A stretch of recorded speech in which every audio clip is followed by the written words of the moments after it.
officer is suing the Hennepin County Medical Examiner's Office. At issue, what caused the officer's death? Tonight, the Fox 9 investigators reveal striking new evidence that challenges the official ruling of suicide. Here's Jeff Ballion to tell us more. This is compelling new evidence. It's all right here on this compact disc, a video that recreates what happened. It's never been shown publicly before until now. Raise your right hand and repeat after me. He was a promising rookie, I, Ryan Hoeft, a young man do solemnly swear That I will about to support the follow in his Constitution of the father's United footsteps. States. You're fighting for him. After 5 years, it's terrible. But 3 months after sharing this proud moment, Officer Ryan Hoeft would die mysteriously.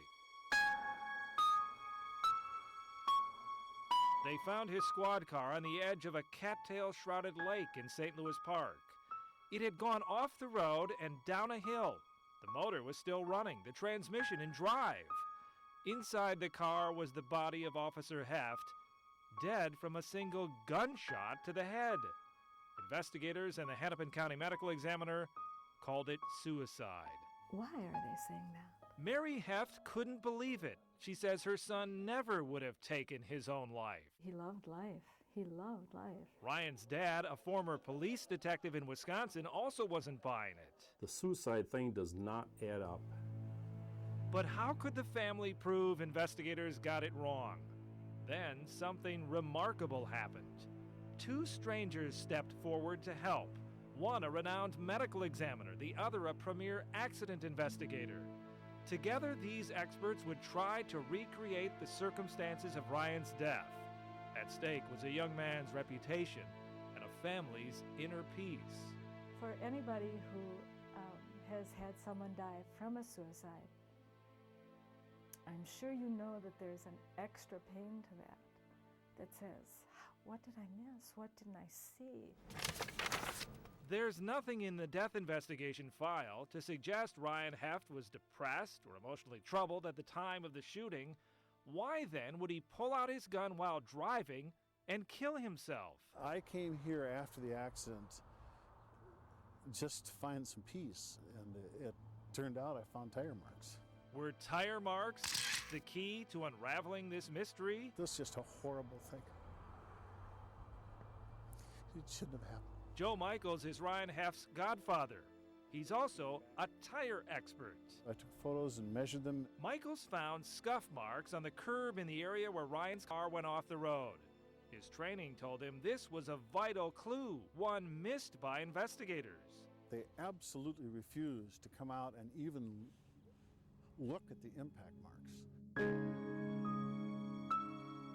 But 2 independent experts did look at Michaels' pictures. Dr. Janis Amatuzio, Chief Medical Examiner for Anoka County, and Sergeant Don Schmalzbauer, the State Patrol's foremost accident reconstructionist. They were so intrigued by the evidence in the Hoeft case, they decided to investigate at their own expense. They didn't owe us anything. I mean, they don't know me. After reviewing all of the files, Amatuzio and Schmalzbauer concluded the death of Ryan Hoeft was much more likely an accident than a suicide. To prove it, they took the incredible step of recreating what they believe happened. Amatuzio even hired a camera crew to record the demonstration. They gave Dr. Amatuzio a squad car that was exactly like the one that Ryan drove in. The Fox 9 investigators have obtained a copy of the reenactment video. We must caution you, the images are disturbing. Sergeant Schmalzbauer is playing the role of Officer Hoeft. He will drive down the same street, holding the same kind of gun in his hand as Hoeft. Watch as the car swerves to hit the curb where those scuff marks were photographed. The impact causes a severe jolt. The experts believe the sudden collision with the curb is what caused Hoeft to involuntarily squeeze the trigger. The demonstration leaves tire marks just like the ones in the pictures. And there's other physical evidence to support their theory. Bruises found on Officer Hoeft's body indicate that something made him slam into the equipment that was next to him inside the squad. A bullet mark in the visor of Hoeft's squad car gives Amatuzio another clue. It tells her he was in this position when the gun went off.